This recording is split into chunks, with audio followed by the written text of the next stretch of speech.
जी धी मेरी ना एक रात दिन ते रात किसी दे घर रह के आई आ ਤੇ ਮੈਂ ਪਾਵਾਂ ਅਣਖਾਲੇ ਬੰਦੇ। ਇੱਕ ਪਿਓ ਦੇ ਵੱਲੋਂ ਆਪਣੀ ਧੀ ਨੂੰ ਸਿਰਫ ਕਤਲ ਹੀ ਨਹੀਂ ਕੀਤਾ ਗਿਆ ਕਿ ਉਸ ਨੂੰ ਪਹਿਲਾਂ ਵੱਢਿਆ ਗਿਆ, ਫਿਰ ਉਸ ਦੀਆਂ ਲੱਤਾਂ ਬਾਹਾਂ ਬੰਨ ਕੇ ਬਾਈਕ ਦੇ ਪਿੱਛੇ ਬਿਠਾ ਕੇ ਪੂਰੇ ਪਿੰਡ ਦੇ ਵਿੱਚ ਘਸੀਟ ਕੇ ਤੇ ਫਿਰ ਟਰੈਕ ਤੇ ਸਿੱਟ ਦਿੱਤਾ। ਕੁੜੀ ਨਾਲ ਜੋ ਹੋਇਆ ਬਹੁਤ ਮਾੜਾ ਹੋਇਆ ਹੈ, ਇਹਦੀ ਕੋਈ ਜਸਟੀਫਿਕੇਸ਼ਨ ਨਹੀਂ ਹੈਗੀ। ਸਭ ਤੋਂ ਵੱਡੀ ਹੈਰਾਨੀ ਉਹਨਾਂ ਲੋਕਾਂ ਦੇ ਜਿਹੜੇ ਕਮੈਂਟ ਸੈਕਸ਼ਨ ਦੇ ਵਿੱਚ ਇਸ ਖਬਰ ਤੇ ਗੁੱਡ ਜੌਬ ਕਰਦੇ ਪਏ ਸੀ ਕਿ ਬਹੁਤ ਚੰਗੀ ਗੱਲ ਹੈ ਕਿ ਇੱਕ ਪਿਓ ਨੇ ਇਦਾਂ ਕੀਤਾ। ਇਹ ਜਿਹੜੀ ਆਨਰ ਕਿਲਿੰਗਸ ਹੈ, ਅਣਖ ਦੀ ਕਿਲਿੰਗਸ ਹੈ, ਜਾਹਿਲਪਣੇ ਤੋਂ ਇਲਾਵਾ ਕੁਝ ਵੀ ਨਹੀਂ ਹੈ। ਸਾਨੂੰ ਅੱਗੇ ਵਧਣਾ ਚਾਹੀਦਾ ਹੈਗਾ।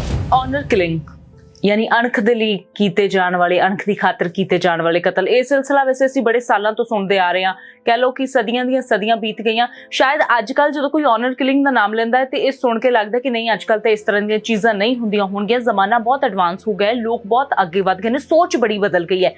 पर अफसोस कि सोच भी नहीं बदली है ਤੇ ਹਾਲਾਤ ਵੀ ਨਹੀਂ ਬਦਲੇ ਨੇ ਕਈ ਥਾਵਾਂ ਦੇ। ਆਨਰ ਕਿਲਿੰਗ ਦਾ ਮਾਮਲਾ ਇੱਕ ਪੰਜਾਬ ਤੋਂ ਜੋ ਸਾਹਮਣੇ ਆਇਆ ਉਸਨੇ ਸਾਰਿਆਂ ਨੂੰ ਹੈਰਾਨ ਵੀ ਕਰਕੇ ਰੱਖ ਦਿੱਤਾ ਕਿਉਂਕਿ ਜਿਹਨੇ ਬਰੂਟਲ ਤਰੀਕੇ ਦੇ ਨਾਲ ਇੱਕ ਪਿਓ ਦੇ ਵੱਲੋਂ ਆਪਣੀ ਧੀ ਦਾ ਕਤਲ ਕੀਤਾ ਗਿਆ ਉਹ ਸਿੱਧੇ ਤੌਰ ਤੇ ਸਵਾਲ ਖੜੇ ਕਰਦਾ ਕਿ ਸਜ਼ਾ ਦੇਣ ਦਾ ਇਹ ਕਿਹੋ ਜਿਹਾ ਤਰੀਕਾ ਹੈ। ਤਾਂ ਇੱਕ ਪਾਸੇ ਇਹ ਅੰਮ੍ਰਿਤਸਰ ਦੇ ਹੀ ਤਰਸਿੱਕਾ ਪਿੰਡ ਦੀ ਇਹ ਘਟਨਾ ਹੈ ਤੇ ਦੂਜੇ ਪਾਸੇ ਇੱਕ ਪਿਓ ਦੇ ਵੱਲੋਂ ਆਪਣੇ ਮਾਸੂਮ ਪੁੱਤ ਨੂੰ ਕਤਲ ਕਰ ਦਿੱਤਾ ਗਿਆ। 3 ਸਾਲ ਦਾ ਉਹ ਮਾਸੂਮ ਜਿਸ ਦੇ ਕੁਝ ਘੰਟਿਆਂ ਪਹਿਲਾਂ ਅਗਵਾ ਹੋਣ ਦੀਆਂ ਖਬਰਾਂ ਸਾਹਮਣੇ ਆ ਰਹੀਆਂ ਸੀ, ਪਰ ਇੰਨੇ ਡਰਾਮੈਟਿਕਲੀ ਇੰਨੇ ਫਿਲਮੀ ਤਰੀਕੇ ਦੇ ਨਾਲ ਇਸ ਕਤਲ ਨੂੰ ਅੰਜਾਮ ਦਿੱਤਾ ਗਿਆ ਕਿ ਸਾਰੇ ਪਿੰਡ ਦੇ ਵਿੱਚ ਇਸ ਵੇਲੇ ਲੋਕ ਹੈਰਾਨ ਨੇ ਕਿ ਕੋਈ 3 ਸਾਲ ਦੇ ਬੱਚੇ ਨੂੰ ਕਤਲ ਕਿਵੇਂ ਕਰ ਸਕਦਾ ਹੈ, ਉਹ ਵੀ ਉਸਦਾ ਆਪਣਾ ਪਿਤਾ। ਪੰਜਾਬੀ ਲਿੰਕ ਦੇਖ ਰਹੇ ਸਾਰੇ ਦਰਸ਼ਕਾਂ ਦਾ ਬਹੁਤ-ਬਹੁਤ ਸਵਾਗਤ ਹੈ। ਮੈਂ ਹਾਂ ਅੰਮ੍ਰਿਤ ਵਰਦੀ ਤੇ ਅੱਜ ਇਸ ਖਾਸ ਪੇਸ਼ਕਸ਼ ਦੇ ਵਿੱਚ ਉਹਨਾਂ 2 ਕਤਲਾਂ ਦੇ ਬਾਰੇ ਗੱਲਬਾਤ ਕਰਾਂਗੇ ਜਿਨ੍ਹਾਂ ਨੇ ਹੈਰਾਨ ਵੀ ਕਰ ਦਿੱਤਾ ਹੈ ਤੇ ਸਵਾਲ ਵੀ ਖੜੇ ਕਰ ਦਿੱਤੇ ਨੇ ਕਿ ਆਖਿਰਕਾਰ ਲੋਕਾਂ ਦੀ ਮਾਨਸਿਕਤਾ ਇੰਨੀ ਜ਼ਿਆਦਾ ਬਿਮਾਰ ਕਿਉਂ ਹੁੰਦੀ ਜਾ ਰਹੀ ਹੈ। ਤੇ ਇੱਥੇ ਗੱਲਬਾਤ ਕਰਨ ਦੇ ਵਿੱਚ ਮੇਰਾ ਸਾਥ ਦੇਣਗੇ ਮੇਰੇ ਸਹਿਯੋਗੀ ਸ਼ੁਭਕਰਮਨ ਸਿੰਘ ਧਾਲੀਵਾਲ। ਸ਼ੁਭਕਰਮਨ ਬਹੁਤ-ਬਹੁਤ ਸਵਾਗਤ ਹੈ। ਬਹੁਤ ਧੰਨਵਾਦ ਅੰਮ੍ਰਿਤ। ਤਾਂ ਸ਼ੁਭਕਰਮਨ ਸਭ ਤੋਂ ਪਹਿਲਾਂ ਅਸੀਂ ਤਰਸਿੱਕੇ ਦੀ ਗੱਲ ਕਰ ਲੈਂਦੇ ਹਾਂ ਜਿੱਥੇ ਇੱਕ ਪਿਓ ਦੇ ਵੱਲੋਂ ਆਪਣੀ ਧੀ ਨੂੰ ਸਿਰਫ ਕਤਲ ਹੀ ਨਹੀਂ ਕੀਤਾ ਗਿਆ, ਇੰਨੀ ਬੇਰਹਿਮੀ ਦੀਆਂ ਮੈਨੂੰ ਲੱਗਦਾ ਸਾਰੀਆਂ ਹੱਦਾਂ ਪਾਰ ਕਰ ਦਿੱਤੀਆਂ ਕਿ ਉਸ ਨੂੰ ਪਹਿਲਾਂ ਵੱਢਿਆ ਗਿਆ, ਫਿਰ ਉਸ ਦੀਆਂ ਲੱਤਾਂ ਬਾਹਾਂ ਬੰਨ ਕੇ ਬਾਈਕ ਦੇ ਪਿੱਛੇ ਬਿਠਾ ਕੇ ਪੂਰੇ ਪਿੰਡ ਦੇ ਵਿੱਚ ਘਸੀਟ ਕੇ ਤੇ ਫਿਰ ਟਰੈਕ ਤੇ ਸਿੱਟ ਦਿੱਤਾ। ਜੋ ਤੁਸੀਂ ਅੱਜ ਵੀ ਸੁਣਦੇ ਹੋ ਆਨਰ ਕਿਲਿੰਗ ਵਾਲੀ ਇਸ ਤਰ੍ਹਾਂ ਦੀ ਘਟਨਾ, ਕਿੱਦਾਂ ਲੱਗਦਾ ਹੈ? ਦੇਖੋ ਬਹੁਤ ਬੁਰਾ ਲੱਗਦਾ। ਇਟਸ ਸ਼ੌਕਿੰਗ ਵੀ ਅੱਜ ਕੱਲ੍ਹ ਦੇ ਸਮੇਂ ਦੇ ਅੰਦਰ ਵੀ ਐਂ ਹੋ ਰਿਹਾ ਹੈਗਾ। ਇੱਕ ਪਾਸੇ ਆਪਾਂ ਰੋਜ਼ ਹੀ ਗੱਲਾਂ ਕਰਦੇ ਹਾਂ ਵੀ ਸੋਸ਼ਲ ਮੀਡੀਆ ਕਰਕੇ ਲੋਕ ਬਹੁਤ ਜ਼ਿਆਦਾ ਅਵੇਅਰ ਹੋ ਗਏ ਨੇ, ਲੋਕਾਂ ਨੂੰ ਬਹੁਤ ਸਾਰੀ ਚੀਜ਼ਾਂ ਦਾ ਸਮਝ ਵੀ ਆ ਗਈ ਹੈ, ਕਿਸੇ ਪਰ ਡਰਾਬੈਕਸ ਦੀ ਵੀ ਗੱਲਾਂ ਕਰਦੇ ਹਾਂ। ਉੱਥੇ ਦੂਜੇ ਪਾਸੇ ਜੇ ਇਹ ਜੀ ਗੱਲ ਦੇਖੀਏ ਬਹੁਤ ਹੀ ਜ਼ਿਆਦਾ ਅਨਫੋਰਚੂਨੇਟ ਹੈ। ਬਹੁਤ ਸਾਰੇ ਤਰੀਕੇ ਨੇ ਜਿਸ ਨਾਲ ਗੱਲਾਂ ਬੈਠ ਕੇ ਹੱਲ ਹੋ ਸਕਦੀਆਂ ਨੇ। ਇਹ ਤਾਂ ਜਾਹਿਲਪਣਾ ਹੈ। ਇਨਸਾਨੀਅਤ ਇਨਸਾਨ ਤਾਂ ਇਹ ਨਹੀਂ ਕਰਦੇ। ਇਹ ਕਿਹੜੀ ਅਣਖ ਹੈ? ਇਹ ਕੋਈ ਅਣਖ ਨਹੀਂ ਹੈਗੀ, ਇਹ ਜਾਹਿਲਪਣਾ ਸਿੱਧੇ ਜਿਹੇ ਤੌਰ ਤੇ ਵੀ ਇਹ ਜਾਹਿਲ ਲੋਕਾਂ ਵਾਂਗੂ ਵਿਵਹਾਰ ਕੀਤਾ ਗਿਆ ਆਪਣੇ ਹੀ ਫਲੈਸ਼ ਐਂਡ ਬਲੱਡ ਨਾਲ, ਆਪਣੇ ਹੀ ਬੱਚੇ ਨਾਲ।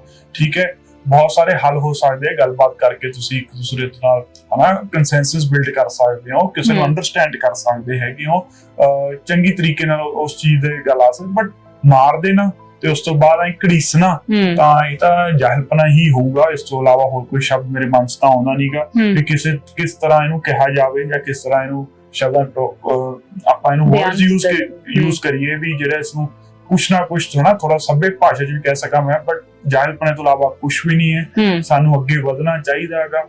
ਇਹ ਜਿਹੜੀ ਆਨਰ ਕਿਲਿੰਗਸ ਹੈ, ਅਣਖ ਦੀ ਕਿਲਿੰਗਸ ਹੈ, ਇਹਨਾਂ ਨੂੰ ਸਾਨੂੰ ਹੁਣ ਮੈਂ ਉਹੀ ਗੱਲ ਕਹਿ ਰਿਹਾ, ਵਾਰੀ ਡਾਇਲੌਗ ਕਰੋ, ਗੱਲਬਾਤ ਕਰੋ, ਆਪਣੇ ਬੱਚਿਆਂ ਨੂੰ ਸਮਝਾਓ, ਕੋਸ਼ਿਸ਼ ਕਰੋ। ਜੇ ਬੱਚਿਆਂ ਦੀ ਕੋਈ ਪਸੰਦ ਹੈ ਜਾਂ ਉਹ ਕੁਛ ਕਿਸੇ ਪਾਸੇ ਡਿਸੀਜਨ ਲੈਣਾ ਚਾਹੁੰਦੇ ਨੇ, ਜਦੋਂ 16 ਸਾਲ ਦੀ ਉਮਰ ਹੁੰਦੀ ਹੈ ਬਹੁਤ ਸਾਰੇ ਬੱਚਿਆਂ ਨੂੰ ਲੱਗਦਾ ਹੁੰਦਾ ਵੀ ਅਸੀਂ ਜੋ ਕਰ ਰਹੇ ਹਾਂ ਸਹੀ ਕਰ ਰਹੇ ਹਾਂ। ਬਟ ਉਹਨਾਂ ਨੂੰ ਅੰਡਰਸਟੈਂਡ ਕਰੋ, ਉਹਨਾਂ ਦਾ ਸਪੋਰਟ ਕਰੋ, ਅੰਡਰਸਟੈਂਡ ਕਰੋ। ਹੌਲੀ ਹੌਲੀ ਉਹਨਾਂ ਨੂੰ ਵਿਦ ਟਾਈਮ ਲਾਈਫ ਹੀ ਬੜਾ ਕੁਝ ਦੱਸ ਦਿੰਦੀ ਹੈ ਲੋਕਾਂ। ਬਿਲਕੁਲ ਠੀਕ ਹੈ, ਤੁਸੀਂ ਬੜਾ ਕੁਝ ਸੋਚਦੇ ਹੋਗੇ ਜਦੋਂ 16 ਸਾਲ ਦੀ ਉਮਰ ਚ, ਮੈਂ ਵੀ ਬੜਾ ਕੁਝ ਸੋਚਦਾ ਸੀਗਾ। ਬਟ ਉਹ ਚੀਜ਼ਾਂ ਪੱਕੀਆਂ ਨਹੀਂ ਹੁੰਦੀਆਂ। ਜਿਵੇਂ ਜਿਵੇਂ ਸਮਾਂ ਲੰਘਦਾ ਜਾਂਦਾ, ਜਿਵੇਂ ਜਿਵੇਂ ਤੁਸੀਂ ਜ਼ਿੰਦਗੀ ਨੂੰ ਦੇਖਦੇ ਜਾਂਦੇ ਹੋ, ਬਹੁਤ ਸਾਰੇ ਤੁਹਾਨੂੰ ਮਨ 'ਚ ਕਲੈਰਿਟੀ ਆਉਂਦੀ ਜਾਂਦੀ ਹੈ ਵੀ ਯਾਰ ਜੋ ਅਸੀਂ ਪਹਿਲਾਂ ਸੋਚ ਰਹੇ ਸੀ ਉਹ ਸਾਡੇ ਵਾਸਤੇ ਸਹੀ ਨਹੀਂ ਸੀ। ਐਂ ਤਾਂ ਪਸ਼ੂਆਂ ਨਾਲ ਵੀ ਨਹੀਂ ਕੀਤਾ ਜਾਂਦਾ ਜੋ ਇਨਸਾਨਾਂ ਨਾਲ ਕੀਤਾ ਗਿਆ, ਤੇ ਆਪਣੀ ਧੀ ਨਾਲ ਐਂ ਕਰਨਾ ਇਹ ਆਪਣੇ ਆਪ ਬਹੁਤ ਹੀ ਜ਼ਿਆਦਾ ਮਾੜੀ ਗੱਲ ਹੈ। ਤਾਂ ਸਿੱਧੇ ਤੌਰ ਤੇ ਸਭ ਤੋਂ ਪਹਿਲਾਂ ਤਾਂ ਅਸੀਂ ਇਹ ਸਾਫ਼ ਕਰ ਦਈਏ ਕਿ ਅਸੀਂ ਇੱਥੇ ਨਾ ਤਾਂ ਕਿਸੇ ਉਸ ਕੁੜੀ ਦਾ ਸਾਥ ਦੇ ਰਹੇ ਹਾਂ ਜਿਸ ਦੇ ਵੱਲੋਂ ਕੁਝ ਇਸ ਤਰ੍ਹਾਂ ਦਾ ਕੀਤਾ ਗਿਆ ਜਿਹੜਾ ਉਸਦੇ ਪਿਓ ਨੂੰ ਗਵਾਰਾ ਨਹੀਂ ਸੀ। ਜ਼ਾਹਿਰ ਤੌਰ ਤੇ ਕੁਝ ਅਜਿਹੀਆਂ ਹੱਦਾਂ ਹੁੰਦੀਆਂ ਨੇ ਬੱਚਿਆਂ ਦੀਆਂ ਜਿਹੜੀਆਂ ਉਹਨਾਂ ਨੂੰ ਪਾਰ ਨਹੀਂ ਕਰਨੀਆਂ ਚਾਹੀਦੀਆਂ। ਪਰ ਟੀਨੇਜ ਇੱਕ ਐਸੀ ਏਜ ਹੁੰਦੀ ਹੈ ਜਦੋਂ ਲੱਗਦਾ ਹੈ ਕਿ ਸਾਰਾ ਜਿਹੜਾ ਸਮਾਜ ਹੈ, ਸਾਰੇ ਪਰਿਵਾਰ ਵਾਲੇ ਸਾਡੇ ਦੁਸ਼ਮਣ ਨੇ, ਸਿਰਫ ਅਸੀਂ ਹੀ ਆਪਣਾ ਭਲਾ ਸੋਚ ਸਕਦੇ ਹਾਂ ਜਾਂ ਸ਼ਾਇਦ ਉਹ ਇਨਸਾਨ ਜਿਹਦੇ ਨਾਲ ਅਸੀਂ ਗੱਲਬਾਤ ਕਰ ਰਹੇ ਹਾਂ। ਸੋ ਮਾਮਲਾ ਜੀ ਇਹ ਹੈ ਕਿ ਇਸ ਲੜਕੀ ਦਾ ਪਿਤਾ ਜਾਂ ਉਸਦੇ ਪਰਿਵਾਰ ਦਾ ਜੋ ਕਹਿਣਾ ਹੈ ਕਿ ਇਹ ਲੜਕੀ ਬੁੱਧਵਾਰ ਦੇ ਦਿਨ ਘਰੋਂ ਚਲੀ ਜਾਂਦੀ ਹੈ, ਉਸਦੀ ਭਾਲ ਕੀਤੀ ਜਾਂਦੀ ਹੈ, ਉਹ ਨਹੀਂ ਆਉਂਦੀ, ਲੱਭਦੀ ਨਹੀਂ ਹੈ ਕਿਤੇ। ਵੀਰਵਾਰ ਨੂੰ ਦੁਪਹਿਰ ਨੂੰ ਉਹ ਆਪਣੇ ਆਪ ਘਰ ਦੇ ਵਿੱਚ ਵਾਪਸ ਆ ਜਾਂਦੀ ਹੈ ਤੇ ਜਦੋਂ ਫਾਦਰ ਨੂੰ ਇਹ ਚੀਜ਼ ਪਤਾ ਲੱਗਦੀ ਹੈ ਕਿ ਮੇਰੀ ਕੁੜੀ ਇੱਕ ਰਾਤ ਬਾਹਰ ਰਹਿ ਕੇ ਆਈ ਹੈ ਤਾਂ ਉਹ ਗੱਲ ਗਵਾਰਾ ਨਹੀਂ ਹੁੰਦੀ। ਜ਼ਾਹਿਰ ਜੀ ਗੱਲ ਹੈ ਕਿ ਸ਼ੁਕਰਮਨ ਜਦੋਂ ਕੋਈ ਅਸੀਂ ਦੇਖੀਏ ਕੋਈ ਭਰਾ ਹੋਵੇ, ਫਾਦਰ ਹੋਵੇ, ਉਹਦੇ ਲਈ ਇਹ ਈਜ਼ੀ ਨਹੀਂ ਹੈ ਕਿ ਸਾਡੀ ਕੁੜੀ ਬਾਹਰ ਰਹਿ ਕੇ ਆਈ ਹੈ ਰਾਤ। ਬਟ ਜ਼ਰੂਰੀ ਵੀ ਨਹੀਂ ਹੈ ਕਿ ਚਲੋ ਕੋਈ ਬੱਚਾ ਤੁਹਾਡਾ ਬਾਹਰ ਰਿਹਾ ਤੇ ਉਹ ਗਲਤ ਹੀ ਹੋਵੇਗਾ। ਚਲੋ ਮੰਨ ਲਿਆ ਕਿ ਜੇ ਉਹ ਗਲਤ ਹੈ ਵੀ, ਸਜ਼ਾ ਦੇਣ ਦੇ ਬੜੇ ਸਾਰੇ ਤਰੀਕੇ ਹੁੰਦੇ ਨੇ। ਤੁਸੀਂ ਹੌਸਟਲ ਭੇਜਣ ਦੀਆਂ ਗੱਲਾਂ ਕਰਦੇ ਹੋ, ਚਲੋ ਪਿੰਡਾਂ ਦੇ ਵਿੱਚ ਮਾਹੌਲ ਵੱਖਰਾ ਹੁੰਦਾ ਹੈ, ਉੱਥੇ ਵੱਖਰੇ ਤਰੀਕਿਆਂ ਦੀਆਂ ਸਜ਼ਾਵਾਂ ਹੁੰਦੀਆਂ ਨੇ। ਸਭ ਤੋਂ ਵੱਡੀ ਹੈਰਾਨੀ ਉਹਨਾਂ ਲੋਕਾਂ ਤੇ ਜਿਹੜੇ ਕਮੈਂਟ ਸੈਕਸ਼ਨ ਦੇ ਵਿੱਚ ਇਸ ਖਬਰ ਤੇ ਗੁੱਡ ਜੌਬ ਕਰਦੇ ਪਏ ਸੀ ਕਿ ਬਹੁਤ ਚੰਗੀ ਗੱਲ ਹੈ ਕਿ ਇੱਕ ਪਿਓ ਨੇ ਇਦਾਂ ਕੀਤਾ। ਦੇਖੋ, ਇਸ ਤੋਂ ਆਪਣੇ ਜਿਹੜੇ ਮਾਨਸਿਕਤਾ ਉਹ ਦਿਖਦੀ ਹੈ। ਪਹਿਲੀ ਗੱਲ ਅਮਰਿਤ, ਮੈਂ ਬਿਲਕੁਲ ਇਸ ਗੱਲ ਦੇ ਮੇਰਾ ਬਿਲਕੁਲ ਸਪਸ਼ਟ ਹੈ, ਕਲੀਅਰ ਕਰ ਦਿੰਦਾ ਮੈਂ, ਕੁੜੀ ਨਾਲ ਜੋ ਹੋਇਆ ਬਹੁਤ ਮਾੜਾ ਹੋਇਆ ਹੈਗਾ। ਇਹਦੀ ਕੋਈ ਜਸਟੀਫਿਕੇਸ਼ਨ ਨਹੀਂ ਹੈਗੀ, ਚਾਹੇ ਉਹ ਇੱਕ ਰਾਤ ਬਾਹਰ ਵੀ ਗਈ ਹੈਗੀ, ਇਹ ਕੋਈ ਜਸਟੀਫਿਕੇਸ਼ਨ ਨਹੀਂ ਹੈ। ਲਾਈਫ ਹੈ, ਜ਼ਿੰਦਗੀ ਹੈ। ਜ਼ਿੰਦਗੀ ਜਦੋਂ ਤੁਸੀਂ ਗਲਤੀਆਂ ਨਹੀਂ ਕਰਦੇ ਤੁਹਾਨੂੰ ਸਹੀ ਦਾ ਨਹੀਂ ਪਤਾ ਲੱਗਦਾ, ਠੀਕ ਹੈ। ਬਹੁਤ ਵਾਰੀ ਤੁਸੀਂ, ਬਹੁਤ ਸਾਰੇ ਲੋਕ ਗਲਤੀਆਂ ਕਰਕੇ ਹੀ ਸਿੱਖਦੇ ਨੇ। ਅਨਲੈਸ ਅੰਟਿਲ ਉਹ ਨਹੀਂ ਹੁੰਦਾ, ਤੁਹਾਨੂੰ ਸਹੀ ਦਾ ਕਦੇ ਨਹੀਂ ਪਤਾ ਲੱਗਦਾ ਵੀ ਤੁਹਾਡੇ ਵਾਸਤੇ ਸਹੀ ਕੀ ਹੈ। ਤੁਸੀਂ ਕਿਉਂ ਚਾਹੁੰਦੇ ਹੋ ਸਾਡੇ ਬੱਚਿਆਂ ਨੂੰ ਤੇ ਵੀ ਤੁਹਾਡੇ ਹੀ ਕਹੇ ਆਖੇ ਚ ਰਹਿਣ, ਉਹ ਕਿਉਂ ਨਾ ਆਪਣਾ ਆਪ ਤਜਰਬਾ ਕਰਨ, ਆਪਣਾ ਐਕਸਪੀਰੀਅੰਸਿਸ ਆਪ ਲੈਣ ਤੇ ਉਸ ਤੋਂ ਸਿੱਖਣ, ਠੀਕ ਹੈ। ਬਹੁਤ ਵਾਰੀ ਜਦੋਂ ਤੁਸੀਂ ਆਪ ਮੈਂ ਜਿਵੇਂ ਪਹਿਲਾਂ ਵੀ ਕਿਹਾ, ਤੁਸੀਂ ਆਪ ਚੀਜ਼ਾਂ ਸੋਚਦੇ ਹੋ, ਕਰਦੇ ਹੋ ਤੇ ਉਸ ਤੋਂ ਬਾਅਦ ਤੁਹਾਨੂੰ ਲੱਗਦਾ ਵੀ ਅਸੀਂ ਸਹੀ ਕਰ ਰਹੇ ਹਾਂ। ਬਟ ਜਦੋਂ ਬੈਕਫਾਇਰ ਕਰਦੀਆਂ, ਤੁਹਾਡਾ ਜਦੋਂ ਫੇਲਿਅਰ ਦਿਖਦਾ ਤੁਹਾਨੂੰ, ਜਾਂ ਤੁਹਾਨੂੰ ਲੱਗਦਾ ਵੀ ਯਾਰ ਜੋ ਅਸੀਂ ਸੋਚਿਆ ਸੀ ਉਵੇਂ ਨਹੀਂ ਹੈਗਾ, ਤਾਂ ਤੁਸੀਂ ਮੈਚੁਰ ਹੁੰਦੇ ਹੋ, ਯੂ ਗੇਨ ਐਕਸਪੀਰੀਅੰਸ। ਪਰ ਛੋਟੀ ਉਮਰ ਦੇ ਵਿੱਚ ਗਲਤੀਆਂ ਹੋ ਜਾਂਦੀਆਂ ਨੇ, ਪਰ ਉਹਨਾਂ ਨੂੰ ਟੈਕਲ ਕਰਨ ਦਾ ਵੀ ਤਰੀਕਾ ਹੁੰਦਾ ਹੈ। ਉਹ ਦੇਖੋ, ਉਹ ਭੱਜ ਕੇ ਗਏ। ਪਹਿਲੀ ਗੱਲ ਤਾਂ ਆਏ ਆ ਵੀ ਇਸ ਤੋਂ ਇੱਕ ਗੱਲ ਜਿਹੜੀ ਸਿਨੈਰੀਓ ਓਵਰਆਲ ਜੋ ਬਹੁਤ ਸਾਰੇ ਘਰਾਂ 'ਚ ਹਜੇ ਵੀ ਬਹੁਤ ਮਾਡਰਨ ਆਫ ਘਰਾਂ 'ਚ, ਇੱਥੇ ਕੈਨੇਡਾ 'ਚ ਵੀ ਤੁਹਾਨੂੰ ਦੇਖਣ ਨੂੰ ਮਿਲੂਗਾ ਵੀ ਘਰੇ ਜਿਹੜਾ ਹੈਗਾ ਡਾਇਲੌਗ ਨਹੀਂ ਹੁੰਦਾ। ਤੁਸੀਂ ਖੁੱਲ ਕੇ ਆਪਣੀ ਗੱਲ ਨਹੀਂ ਰੱਖ ਪਾਉਂਦੇ ਪੇਰੈਂਟਸ ਅੱਗੇ, ਕਿਉਂਕਿ ਤੁਹਾਨੂੰ ਬੱਚਿਆਂ ਨੂੰ ਬਹੁਤ ਵਾਰੀ ਡਰ ਹੁੰਦਾ ਵੀ ਯਾਰ ਅਸੀਂ ਜੇ ਗੱਲ ਕਰਾਂਗੇ ਕਿਸ ਤਰ੍ਹਾਂ ਦਾ ਰਿਸਪੌਂਸ ਹੋਊਗਾ, ਕਿਸ ਤਰ੍ਹਾਂ ਦਾ ਰਿਐਕਸ਼ਨ ਹੋਊਗਾ, ਜਾਂ ਉਹਨਾਂ ਨੂੰ ਇੱਕ ਸਰਟਨਟੀ ਹੁੰਦੀ ਹੈ ਵੀ ਇਹ ਗੱਲ ਸਾਡੀ ਸੁਣੀ ਨਹੀਂ ਜਾਣੀ, ਇਹਨੂੰ ਕੋਈ ਅੰਡਰਸਟੈਂਡ ਨਹੀਂ ਕਰੂਗਾ। ਉਹ ਜਿਹਾ ਮਾਹੌਲ ਘਰੋਂ ਹੋਣਾ ਜ਼ਰੂਰੀ ਹੈ, ਘਰੇ ਹੋਣਾ ਜ਼ਰੂਰੀ ਹੈ। ਤੇ ਉਸ ਹਿਸਾਬ ਨਾਲ ਗੱਲਬਾਤ ਜਦੋਂ ਹੋਊਗੀ ਤਾਂ ਆਪਣੇ ਆਪ ਆਟੋਮੈਟਿਕਲੀ ਜਿਹੜੇ ਰਿਜ਼ਲਟਸ ਆ ਜਾਂ ਹੱਲ ਹੋ ਜਾਂਦੇ ਮਸਲੇ।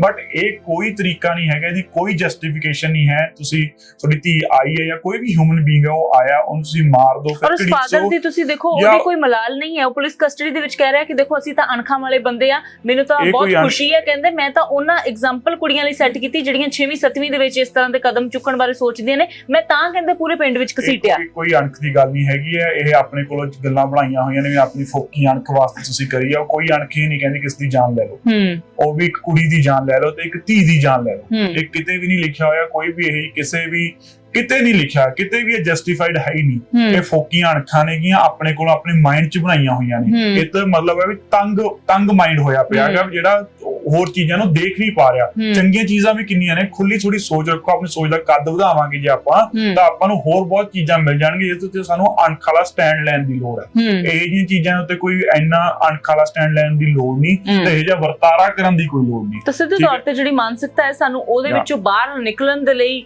ਇਹ ਤਰਾਸਦੀ ਹੈ ਕਿ ਅੱਜ ਇੰਨੇ ਸਾਲ ਬੀਤ ਗਏ ਨੇ। ਇੱਕ ਪਾਸੇ ਸ਼ੁਕਰਮਨ ਅਸੀਂ ਆਜ਼ਾਦੀ ਦੇ 77ਵੇਂ ਦਿਹਾੜੇ ਮਨਾ ਰਹੇ ਹਾਂ, ਤੇ ਦੂਜੇ ਪਾਸੇ ਇਹ ਸਵਾਲ ਹੁੰਦੇ ਨੇ ਕਿ ਆਖਿਰਕਾਰ ਕੀ ਹਰ ਕੋਈ ਵਾਕਈ ਦੇ ਵਿੱਚ ਆਜ਼ਾਦ ਹੈ? ਦੇਖੋ, ਇਹ ਜੀ ਘਟਨਾਵਾਂ ਜਿਹੜੀਆਂ ਹੈਗੀਆਂ, ਕਿਉਂਕਿ ਅੱਜ ਕੱਲ ਉਹ ਸਾਰਾ ਕੁਝ ਫਿਲਮਾਇਆ ਗਿਆ, ਰਾਈਟ, ਉਹ ਕੈਪਚਰ ਹੋ ਗਿਆਗਾ, ਤੇ ਜਦੋਂ ਇਹ ਜਿਹੀਆਂ ਚੀਜ਼ਾਂ ਬਾਹਰ ਜਾਂਦੀਆਂ ਨੇ, ਓਵਰਆਲ ਕਮਿਊਨਿਟੀ ਤੇ ਵੀ ਇਫੈਕਟ ਪੈਂਦਾ ਹੈ, ਰਾਈਟ।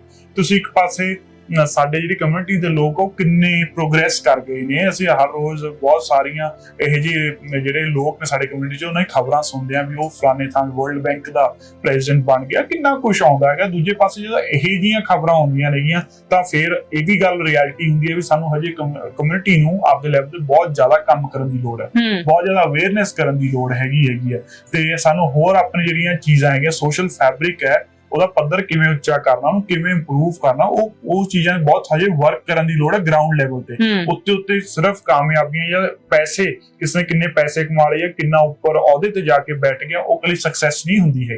ਓਵਰਆਲ ਇੱਕ ਸੋਚ ਦਾ ਲੈਵਲ ਕਿੱਥੇ ਕਮਿਊਨਿਟੀ ਦਾ, ਉਹ ਵੀ ਇੱਕ ਉਸ ਤੋਂ ਥੋੜੀ ਮਾਪੀ ਜਾਂਦੀ ਹੈ ਸਕਸੈਸ। ਇੰਡੀਵਿਜੂਅਲ ਜੀ। ਐਗਜ਼ਾਮਪਲਸ ਹੋ ਸਕਦੇ, ਕੇਸਿਸ ਹੋ ਸਕਦੇ ਨੇ, ਬਟ ਓਵਰਆਲ ਕਮਿਊਨਿਟੀ ਚ ਕਿਵੇਂ ਕਿਸ ਤਰ੍ਹਾਂ ਦਾ ਵਰਤਾਰਾ ਹੈ ਚੀਜ਼ਾਂ ਨੂੰ ਲੈ ਕੇ, ਇਹ ਜਿਵੇਂ ਇੰਟਰਕਾਸਟ ਮੈਰਿਜਸ ਨੂੰ ਲੈ ਕੇ, ਹੋਰ ਚੀਜ਼ਾਂ ਨੂੰ ਲੈ ਕੇ, ਤੇ ਉਸ ਚੀਜ਼ ਨਾਲ ਤੁਹਾਡਾ ਹਮੇਸ਼ਾ ਹੀ ਜਿਹੜਾ ਹੈਗਾ ਤੁਹਾਨੂੰ ਤੋਲਿਆ ਜਾਊਗਾ। ਤੇ ਜਦੋਂ ਇਹ ਜਿਹੀਆਂ ਘਟਨਾਵਾਂ ਸਾਹਮਣੇ ਆਉਂਦੀਆਂ ਨੇ ਤਾਂ ਇਸ ਤੋਂ ਬਿਲਕੁਲ ਸਾਰਿਆਂ ਦੇ ਵਾਸਤੇ ਇੱਕ ਇਹ ਤੁਸੀਂ ਕਹਿ ਲਓ ਵੀ ਆਈ ਓਪਨਰ ਹੈਗਾ ਵੀ ਹਜੇ ਬਹੁਤ ਸਾਰਾ ਕੰਮ ਕਰਨ ਵਾਲਾ ਪਿਆ ਹੈਗਾ। ਲੋਕਾਂ ਨੂੰ ਸਮਝਾਉਣ ਦੀ ਲੋੜ ਹੈ ਵੀ ਮਾਰਨਾ ਕਿਸ ਨੂੰ ਹੱਲ ਨਹੀਂ ਹੈ। ਤੁਸੀਂ ਬੈਠੋ, ਬੱਚਿਆਂ ਨੂੰ ਸਮਝਾਓ, ਠੀਕ ਹੈ, ਜੋ ਵੀ ਤੁਹਾਡੇ ਮਨ ਦੀਆਂ ਗੱਲਾਂ ਨੇ, ਕਿਵੇਂ ਤੁਸੀਂ ਚਾਹੁੰਦੇ ਹੋ ਵੀ ਉਹਨਾਂ ਦੀ ਜ਼ਿੰਦਗੀ ਉਹ ਕਿਵੇਂ ਬਤੀਤ ਕਰਨ, ਉਹ ਵੀ ਦੱਸੋ ਤੇ ਉਹਨਾਂ ਤੋਂ ਵੀ ਸੁਣੋ। ਬਿਲਕੁਲ, ਕਿਸੇ ਨੂੰ ਮਾਰਨਾ, ਕਿਸੇ ਦੀ ਜਾਨ ਲੈ ਲੈਣਾ ਕੋਈ ਮਸਲੇ ਦਾ ਹੱਲ ਨਹੀਂ ਹੈ। ਇਹ ਤੁਸੀਂ ਸਮਝ ਰਹੇ ਹੋਵੋਗੇ ਕਿਉਂਕਿ ਦੂਜੇ ਲੋਕਾਂ ਤੱਕ ਮੈਸੇਜ ਗਿਆ ਹੈ, ਕੋਈ ਮੈਸੇਜ ਨਹੀਂ ਗਿਆ। ਤੁਹਾਡਾ ਘਰ ਖਰਾਬ ਹੋ ਗਿਆ, ਬੱਚੀ ਤੁਹਾਡੀ ਦੁਨੀਆ ਤੋਂ ਚਲੇ ਗਈ, ਪਰਿਵਾਰ ਦਾ ਜਿਹੜਾ ਮੁਖੀ ਸੀਗਾ ਉਸਨੂੰ ਪੁਲਿਸ ਫੜ ਕੇ ਲੈ ਗਈ, ਉਹ ਸਾਰੀ ਜ਼ਿੰਦਗੀ ਜੇਲ੍ਹ ਦੇ ਵਿੱਚ ਰਹੇਗਾ, ਪਰਿਵਾਰ ਦਾ ਗੁਜ਼ਾਰਾ ਕਿੱਦਾਂ ਹੋਵੇਗਾ? ਤਾਂ ਇਹ ਜਿਹੜੇ ਲੋਕ ਗੁੱਡ ਜੌਬ ਦਾ ਕਮੈਂਟ ਕਰ ਰਹੇ ਨੇ, ਨਾ ਤਾਂ ਇਹਨਾਂ ਲੋਕਾਂ ਨੇ ਉਹਨਾਂ ਘਰਾਂ ਦੇ ਵਿੱਚ ਆਣ ਕੇ ਰਾਸ਼ਨ ਭਰਨਾ ਹੈ ਜਿਹੜੇ ਇਸ ਵੇਲੇ ਦਰ ਦੀਆਂ ਠੋਕਰਾਂ ਖਾ ਰਹੇ ਨੇ। ਦੂਜੇ ਪਾਸੇ ਜਿਹੜੇ ਅਸੀਂ ਮਾਮਲੇ ਦੀ ਗੱਲ ਕਰ ਰਹੇ ਸੀ, ਗੋਇੰਦਵਾਲ ਸਾਹਿਬ ਦਾ ਪਿੰਡ ਰਾਹਲ ਚਾਲ ਹੈ, ਜਿੱਥੇ ਤੁਸੀਂ ਕੱਲ ਸ਼ਾਇਦ ਖਬਰ ਲੇਟ ਨਾਈਟ ਸੁਣੀ ਵੀ ਹੋਵੇਗੀ ਕਿ ਬੱਚਾ ਉੱਥੋਂ ਕਿਡਨੈਪ ਕਰ ਲਿਆ ਜਾਂਦਾ ਹੈ। ਸ਼ੁਕਰਮਨ ਦੇਖੋ ਕਿਸੇ ਨੂੰ ਸ਼ਾਇਦ ਇਹ ਯਕੀਨ ਹੀ ਨਾ ਹੋਵੇ ਕਿ ਉਹ ਬਾਪ ਹੀ ਉਸ ਬੱਚੇ ਦਾ ਕਾਤਲ ਨਿਕਲੇਗਾ, ਜਿਹੜਾ ਬਾਪ ਮੋਟਰਸਾਈਕਲ ਤੇ ਬਿਠਾ ਕੇ ਲੈ ਕੇ ਜਾਂਦਾ ਹੈ ਤੇ ਕਿਡਨੈਪਿੰਗ ਦਾ ਸਾਰਾ ਡਰਾਮਾ ਰਚਿਆ ਜਾਂਦਾ ਹੈ ਕਿ ਮੇਰੀ ਕਨਪਟੀ ਤੇ ਜੀ ਬੰਦੂਕ ਰੱਖ ਕੇ ਮੇਰੇ ਬੱਚੇ ਨੂੰ ਅਗਵਾ ਕਰਕੇ ਲੈ ਗਏ, ਤੇ ਹੁਣ ਪਤਾ ਲੱਗਦਾ ਕਿ ਉਹ ਬਾਪ ਹੀ ਕਲਪ੍ਰੇਟ ਹੈ। ਅਗੇਨ ਬਹੁਤ ਜ਼ਿਆਦਾ ਸ਼ੌਕਿੰਗ ਗੱਲ ਹੈਗੀ ਹੈ। ਇਹ ਜਿਹੀ ਘਟਨਾਵਾਂ ਪਹਿਲਾਂ ਵੀ ਕ੍ਰਾਈਮ ਆਪਾਂ ਦੇਖਦੇ ਨੇ, ਇਹੋ ਜਿਹਾ ਹੋਇਆ, ਬਟ ਇਹਦਾ ਬਹੁਤ ਜ਼ਿਆਦਾ ਸ਼ੌਕਿੰਗ ਹੈ। ਕੀ ਕਾਰਨ ਰਹੇ ਉਸ ਦਾ, ਮਤਲਬ ਕਿ ਉਹ ਬਿਯੋਂਡ ਵਰਡ ਦਾ। ਮੈਂ ਤਾਂ ਇਹ ਗੱਲ ਨੂੰ ਦੇਖ ਕੇ ਬੜਾ ਜ਼ਿਆਦਾ ਸ਼ੌਕ ਹੈ ਵੀ ਐ ਕੌਣ ਕਿਵੇਂ ਕਰ ਸਕਦਾ ਉਹ ਵੀ ਛੋਟੇ ਜਿਹੇ ਜਵਾਕ ਨਾਲ, right? It's too tough to understand, but ਉਹ ਜਦੋਂ ਜਿਵੇਂ ਘੋਖ ਕਰਨਗੇ ਨਤੀਜੇ ਸਾਹਮਣੇ ਆਊਗਾ ਕੀ ਕਾਰਨ ਰਹੇ। ਮੈਨੂੰ ਲੱਗਦਾ ਥੋੜਾ ਜਿਹਾ ਬਹੁਤਾ ਮੈਂਟਲੀ ਪ੍ਰੈਸ਼ਰ ਜਾਂ ਕੋਈ ਇਹੋ ਜਿਹੀ ਗੱਲ ਵੀ ਸਟੇਬਲ ਨਾ ਮਹਿਸੂਸ ਕਰ ਰਹੇ ਉਹਨੂੰ, ਉਹ ਜਾਂ ਫੈਮਿਲੀ ਸਿਚੁਏਸ਼ਨ ਕੀ ਰਹੀ ਹੋਊਗੀ ਉਸ ਤੋਂ ਪਤਾ ਲੱਗੂਗਾ। ਬਟ ਫਿਰ ਵੀ ਕੋਈ ਵੀ ਸਰਕਮਸਟੈਂਸ ਹੋਵੇ, ਕੋਈ ਵੀ ਸਿਚੁਏਸ਼ਨ ਹੋਵੇ, ਇਹ ਜਿਹੜਾ ਸਟੈਪ ਹੈ ਉਹ ਨਹੀਂ ਲੈਣਾ ਚਾਹੀਦਾ। ਇਹਨਾਂ ਚੀਜ਼ਾਂ ਚ ਸ਼ੁਕਰ ਨੇ ਇੱਕ ਹੋਰ ਗੱਲ ਬੜੀ ਸਾਹਮਣੇ ਆਈ ਹੈ ਕਿ ਲੋਕ ਪਹਿਲਾਂ ਬੱਚੇ ਪੈਦਾ ਕਰਦੇ ਨੇ, ਫਿਰ ਉਸ ਤੋਂ ਬਾਅਦ ਅੱਜ ਕੱਲ ਇਹ ਵੀ ਬੜੀ ਗੱਲ ਦੇਖਣ ਨੂੰ ਹੋਈ ਹੈ ਕਿ ਜਦੋਂ ਲੱਗਦਾ ਹੈ ਕਿ ਨਹੀਂ ਸਾਡੇ ਹੱਥ ਬਹੁਤ ਤੰਗ ਨੇ, ਅਸੀਂ ਬੱਚਾ ਪਾਲ ਨਹੀਂ ਸਕਦੇ, ਅਸੀਂ ਇਹਦੀ ਪੜ੍ਹਾਈ ਦਾ ਖਰਚਾ ਨਹੀਂ ਚੁੱਕ ਸਕਦੇ, ਬਹੁਤ ਸਾਰੇ ਕੇਸ ਇਦਾਂ ਦੇ ਹੋਏ ਨੇ ਕਿ ਪਹਿਲਾਂ ਬੱਚਿਆਂ ਨੂੰ ਮਾਰਿਆ ਜਾਂਦਾ ਤੇ ਫਿਰ ਬੰਦਾ ਆਪ ਵੀ ਮਰ ਜਾਂਦਾ ਹੈ। ਬਿਲਕੁਲ ਸਹੀ ਗੱਲ ਹੈ ਤੁਹਾਡੀ, ਸਹੀ ਗੱਲ ਹੈ। ਇਹ ਬਹੁਤ ਸਾਰੇ ਕੇਸ ਦੇਖਣ ਨੂੰ ਪੰਜਾਬ 'ਚ ਮਿਲਦੇ ਨੇ। ਹੁਣ ਵੀ ਜਿਹੜਾ ਬੰਦੇ ਨੇ ਜਿਹਨੇ ਆਪਣੀ ਧੀ ਮਾਰੀ ਆ ਤੇ ਉਸ ਤੋਂ ਬਾਅਦ ਜਿਹੜਾ ਹੁਣ ਗੱਲ ਆ ਰਹੀ ਹੈ ਵੀ ਇੱਕ ਪਿਓ ਨੇ ਆਪਣੇ ਬੱਚੇ ਨੂੰ ਮਾਰਿਆ ਹੈਗਾ, ਦੇਖੋ ਇਸ ਤੋਂ ਬਾਅਦ ਲਾਈਫ ਤਾਂ ਕੁਝ ਵੀ ਨਹੀਂ ਹੈ, ਠੀਕ ਹੈ? ਤੁਸੀਂ ਜਿੰਨਾ ਮਰਜ਼ੀ ਕੋਸ਼ਿਸ਼ ਕਰ ਲਓ, ਜਸਟੀਫਾਈ ਕਰਨ ਦੀ ਕੋਸ਼ਿਸ਼ ਕਰ ਲਓ ਆਪਣੇ ਆਪ ਨੂੰ, ਐਂਡ ਆਫ ਦਾ ਡੇ ਇਹ ਗੱਲ ਤੁਹਾਨੂੰ ਅੰਦਰ ਹੀ ਅੰਦਰ ਖਾਂਦੀ ਰਹੂਗੀ ਕਿ ਮੈਂ ਕੀ ਕਰ ਬੈਠਾ। ਤੇ ਉਸ ਤੋਂ ਬਾਅਦ ਕਈ ਵਾਰ ਬੰਦੇ ਐਕਸਟ੍ਰੀਮ ਸਟੈਪਸ ਵੀ ਆਪਾਂ ਲੈਂਦੇ ਦੇਖੇ, ਬਹੁਤ ਸਾਰੇ ਕੇਸਿਸ ਆਪਾਂ ਦੇਖਦੇ ਹਾਂ। ਬਟ ਗੱਲ ਇਹ ਹੈ ਵੀ ਉਹਨਾਂ ਦੀ ਵੀ ਕਾਉਂਸਲਿੰਗ ਦੀ ਲੋੜ ਹੈ, ਉਹਨਾਂ ਨੂੰ ਸਮਝਣ ਦੀ ਲੋੜ ਹੈ ਸਿਚੁਏਸ਼ਨਸ ਕੀ ਨੇ, ਤੇ ਉਸ ਤਰ੍ਹਾਂ ਦੇ ਫਿਰ ਉਹਨਾਂ ਨੂੰ ਸਮਝ ਕੇ ਅੱਗੇ ਓਵਰਆਲ ਗਰਾਊਂਡ ਵਰਕ ਕਰਨ ਦੀ ਲੋੜ ਹੈਗੀ ਹੈ ਵੀ ਇਹ ਜਿਹੀ ਕਿਤੇ ਤੁਹਾਨੂੰ ਪ੍ਰੋਬਲਮਸ ਦਿਖ ਰਹੀਆਂ ਨੇ ਪੇਰੈਂਟਸ ਦੇ ਅੰਦਰ, ਵੀ ਉਹਨਾਂ ਨੂੰ ਰਾਏ ਦਿੱਤੀ ਜਾਵੇ, ਤੁਸੀਂ ਗੱਲਬਾਤ ਕਰੋ, ਤੁਸੀਂ ਐਕਸਟ੍ਰੀਮ ਸਟੈਪਸ ਨਾ ਚੱਕੋ। ਇਹ ਤਾਂ ਬਹੁਤ ਜ਼ਿਆਦਾ ਐਕਸਟ੍ਰੀਮ ਸਟੈਪਸ ਨੇ। ਇਸ ਦਾ ਮਤਲਬ ਕਿਤੇ ਨਾ ਕਿਤੇ ਜਿਹੜੇ ਹਜੇ ਵੀ ਲੋਕ ਹੈਗੇ ਆਪਣੀ ਜਿਹੜੀ ਅੰਦਰਲੀਆਂ ਗੱਲਾਂ ਨੇ ਉਹ ਇੱਕ ਦੂਸਰੇ ਘਰ ਦੇ ਮੈਂਬਰਸ ਨੂੰ ਜਾਂ ਬਾਹਰ ਦੱਸਣ ਤੋਂ ਝਿਜਕ ਰਹੇ ਨੇ, ਤਾਂ ਉਹਨਾਂ ਨੂੰ ਦੱਸਣਾ ਚਾਹੀਦਾ, ਗੱਲਬਾਤ ਕਰੋ। ਗੱਲਬਾਤ ਕਰੇ ਨਾਲ ਹੀ ਸੋਲੂਸ਼ਨਸ ਨਿਕਲੇ ਆਉਂਦੇ ਨੇ। ਕਈ ਵਾਰ ਬਹੁਤ ਵਾਰੀ ਸਾਡੇ ਮਨ 'ਚ ਇਹ ਪਰਸੈਪਸ਼ਨ ਹੁੰਦੀ ਹੈ ਜੇ ਅਸੀਂ ਕਿਤੇ ਬਾਹਰ ਗੱਲ ਕਰਾਂਗੇ ਸਾਡੀ ਇੱਜ਼ਤ ਨੂੰ ਢਾਹ ਲੱਗ ਜੂਗੀ ਜਾਂ ਹੋਰ ਕੋਈ ਪ੍ਰੋਬਲਮਸ ਆ ਜਾਣਗੀਆਂ। ਬਟ ਤੁਸੀਂ ਇਹ ਦੇਖੋ, ਇਹ ਸਾਨੂੰ ਫੋਕੀ ਅਣਖ ਤੋਂ ਬਾਹਰ ਨਿਕਲਣਾ ਪਵੇਗਾ। ਤੁਸੀਂ ਜਦੋਂ ਅੰਦਰ ਹੀ ਅੰਦਰ ਘੁੱਟ ਰਹੇ ਹੋ, ਤੁਹਾਡੇ ਅੰਦਰ ਹੀ ਅੰਦਰ ਬਿਲਕੁਲ ਕੁਝ ਵੀ ਠੀਕ ਨਹੀਂ ਹੈ, ਤਾਂ ਤੁਸੀਂ ਬਾਹਰ ਗੱਲਬਾਤ ਕਰੋ, ਠੀਕ ਹੈ? ਆਪਣੇ ਦਿਲ ਦੀ ਗੱਲ ਦੱਸੋ। ਕਈ ਵਾਰ ਬਹੁਤ ਵਧੀਆ ਗੱਲਾਂ ਹੱਲ ਹੋ ਜਾਂਦੀਆਂ ਨੇ, ਬਹੁਤ ਔਖੀਆਂ ਗੱਲਾਂ ਵੀ ਹੱਲ ਹੋ ਜਾਂਦੇ, ਸੋਲੂਸ਼ਨਸ ਨਿਕਲੇ ਆਉਂਦੇ ਨੇਗੇ। ਤਾਂ ਅੰਦਰ ਹੀ ਅੰਦਰ ਘੁੱਟਣ ਨਾਲੋਂ ਜਾਂ ਅੰਦਰ ਹੀ ਅੰਦਰ ਉਹ ਗੱਲ ਰੱਖਣ ਨਾਲੋਂ ਕਿਸੇ ਨਾਲ, ਜੇ ਤੁਹਾਨੂੰ ਲੱਗਦਾ ਵੀ ਤੁਹਾਡੇ ਆਲੇ ਦੁਆਲੇ ਪਿੰਡ 'ਚ, ਘਰ 'ਚ, ਰਿਸ਼ਤੇਦਾਰਾਂ 'ਚ ਨਹੀਂ ਹੋ ਸਕਦੀ, ਕਿਸੇ ਕਾਉਂਸਲਿੰਗ ਅੱਜਕੱਲ ਤਾਂ ਹੁੰਦੀ ਹੈ, ਐਕਸਪਰਟਸ ਕੋਲੇ ਚਲੇ ਜਾਓ, ਉਹ ਤੁਹਾਨੂੰ ਰਾਹ ਦੱਸ ਸਕਦੇ ਨੇ, ਉਹ ਤੁਹਾਡਾ ਹੱਲ ਕਰ ਸਕਦੇ ਨੇ ਜਾਂ ਤੁਹਾਨੂੰ ਸਮਝਾ ਸਕਦੇ ਨੇ, ਉਹ ਸਿਚੁਏਸ਼ਨ ਤੋਂ ਨਿਕਲਣ ਲਈ ਬਹੁਤ ਸਾਰੀ ਹੈਲਪ ਕਰ ਸਕਦੇ ਨੇ, ਰਾਈਟ?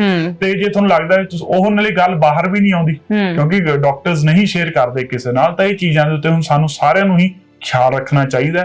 ਐਵੇਂ ਨਾਲੇ ਉਹ ਜਿਹੜੀ ਅਣਖ ਵਾਲੀ ਗੱਲ ਉਹ ਬਿਲਕੁਲ ਫੋਕੀ ਕੋਈ ਗੱਲ ਨਹੀਂ ਹੈਗੀ, ਉਹਦਾ ਕੋਈ ਸਿਰ ਨਹੀਂ ਪੈਰ ਨਹੀਂ, ਇਹ ਫੋਕੀਆਂ ਗੱਲਾਂ ਹੈਗੀਆਂ ਨੇ, ਠੀਕ ਹੈ? ਤੁਸੀਂ ਕਿਸੇ ਵੀ ਹਿਊਮਨ ਬੀਇੰਗ ਨੂੰ ਇਸ ਗੱਲ ਉੱਤੇ ਨਹੀਂ ਮਾਰ ਸਕਦੇ। ਬਿਲਕੁਲ, ਤੁਹਾਡੇ ਬੱਚੇ ਤੁਹਾਡੀ ਅਣਖ ਨੇ, ਬਿਲਕੁਲ ਬਹੁਤ ਛੋਟੀ ਸੋਚ ਦੀ ਇਹ ਨਿਸ਼ਾਨੀ ਹੈ। ਤੁਹਾਡੇ ਬੱਚੇ ਤੁਹਾਡੀ ਅਣਖ ਨੇ, ਤੁਹਾਡੀ ਜ਼ਿੰਦਗੀ ਦੇ ਵਿੱਚ ਕੋਈ ਪ੍ਰੋਬਲਮਸ ਚੱਲ ਰਹੀਆਂ ਨੇ ਤਾਂ ਸ਼ਾਇਦ ਤੁਹਾਨੂੰ ਇਸ ਗੱਲ ਦਾ ਅੰਦਾਜ਼ਾ ਨਹੀਂ ਹੈ ਕਿ ਦੁਨੀਆ 'ਚ ਕੋਈ ਅਜਿਹਾ ਇਨਸਾਨ ਨਹੀਂ ਹੈ, ਕਰੋੜਪਤੀ ਤੋਂ ਲੈ ਕੇ ਅਰਬਪਤੀ ਵਿਅਕਤੀ ਹੈ, ਉਹਦੀ ਵੀ ਜ਼ਿੰਦਗੀ ਦੇ ਵਿੱਚ ਟੈਨਸ਼ਨਸ ਨੇ, ਪਰ ਆਪਣੀਆਂ ਜ਼ਿੰਮੇਵਾਰੀਆਂ ਤੋਂ ਮੁਕਤ ਹੋਣ ਦਾ ਇਹ ਤਰੀਕਾ ਲੱਭ ਲਓ ਕਿ ਆਪਣੇ ਬੱਚਿਆਂ ਦੀ ਜਾਨ ਲੈ ਲਓ, ਇਹ ਕਿਤੇ ਵੀ ਗਵਾਰਾ ਨਹੀਂ ਹੈ, ਰੱਬ ਨੂੰ ਵੀ ਜਾ ਕੇ ਹਿਸਾਬ ਦੇਣਾ ਹੈ। ਤਾਂ ਫਿਲਹਾਲ ਦੇਖਦੇ ਹਾਂ ਕਿ ਕੱਲ ਇਸ ਮਾਮਲੇ ਦੀ ਇਨਵੈਸਟੀਗੇਸ਼ਨ ਹੁੰਦੀ ਹੈ ਤਾਂ ਕੀ ਸਾਹਮਣੇ ਆਉਂਦਾ ਕਿ ਆਖਿਰਕਾਰ ਕੀ ਕਾਰਨ ਬਣੇ ਕਿ ਇੱਕ ਪਿਤਾ ਹੀ ਇਹ ਕਲਯੁਗੀ ਪਿਓ ਬਣਨ ਤੇ ਕਿਉਂ ਮਜਬੂਰ ਹੋ ਗਿਆ। ਤੇ ਦੂਜੇ ਪਾਸੇ ਇਹ ਆਨਰ ਕਿਲਿੰਗ ਦੀਆਂ ਜਿਹੜੀਆਂ ਘਟਨਾਵਾਂ ਨੇ ਇਹ ਹੈਰਾਨ ਵੀ ਕਰਦੀਆਂ ਨੇ ਤੇ ਸਵਾਲ ਵੀ ਖੜੇ ਕਰਦੀਆਂ ਨੇ ਕਿ ਆਖਿਰਕਾਰ ਕਦੋਂ ਤੱਕ। ਸ਼ੁਭਕਰਮਨ ਬਹੁਤ ਬਹੁਤ ਸ਼ੁਕਰੀਆ। ਬਹੁਤ ਬਹੁਤ ਧੰਨਵਾਦ ਅਮ੍ਰਿਤ। ਧੰਨਵਾਦ।